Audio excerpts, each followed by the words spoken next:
first of all, I'm going to tell you I will not get through this without crying. I want to thank everybody that came out today. Thanks, Susie, for flying in early. Thank the Paulsons for the great opportunity. Thanks, Billy, for putting me on. I don't know why I was chosen to ride it, but I'm glad I was.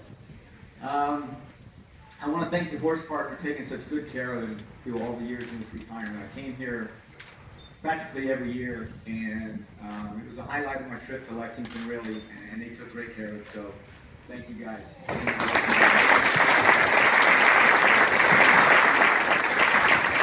I got to see him a couple of days before he passed, and he looked great even then. I was in a little discomfort, but he looked great, so I know you guys took great care of him. I mean, so the question I've been asked over the course of time is, what did it feel like to ride Cigar? And it's really hard to explain, but the best analogy I could give you is during the course of a race, it's like pulling up to a stop sign in a Ferrari and looking over the Volkswagen. And that's pretty much the way it was. And as a rider, you know, we feel a lot of pressure sometimes on the favorite, but I never felt like there was not anything he could not do when I stepped on that racetrack. And it's a great feeling for a rider. He made me look great. Chris McCarron was talking, he said he could have ridden him. We both could have ridden him. Many of you could have ridden him in one. That's how great he was. And Billy, you're right. He changed my life. I was never an emotional guy. Horses were a means to an end for me. I wanted to compete as an athlete when I was growing up. And being a jockey was the only way I could realistically do that. And because of the amount of horses that we ride over the course of a year and a decade and a career, you know, the attachment to most of them is impossible. And I never really, I don't think I ever really loved horses. I liked them, I enjoyed them, they were great living for me until Cigar came around. And I spent every moment that I could spare hanging around the barn with him. I would never do that before. And Cigar made me fall in love with horses again. And for that, I love him.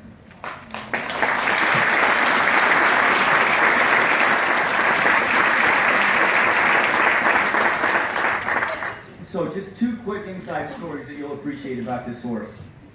Number one, when I would come to visit him at the horse park here every year, they had a laundry list of rules, what you could do, what you couldn't do. Insurance purposes, I suppose. One of them was, you couldn't get on the horse.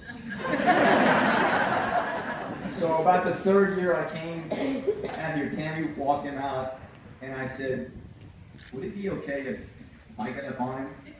And she said, heck no. Let me turn around and you do what you want.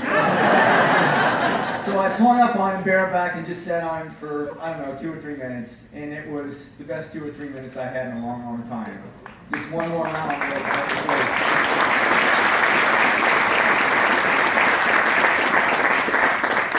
And the other story you'll maybe appreciate, I haven't seen the bronze, I don't know if anybody has yet, but in the Breeders' Cup Classic, the final race of his 95 career to remain undefeated, Tom Durkin gave him such a great call, and about moving on the far turn, and there goes Cigar.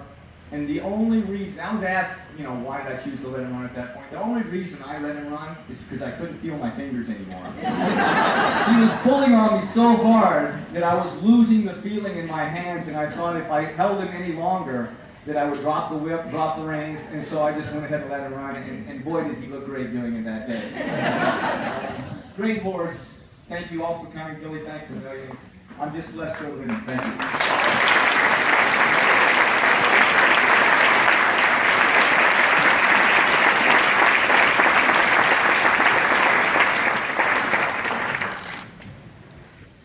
Our next speaker, over the years, has been responsible for the care of Hall of Fame horses like Forgo, John Henry, Affirm, Seattle Slew, Stormcat, and of course Cigar.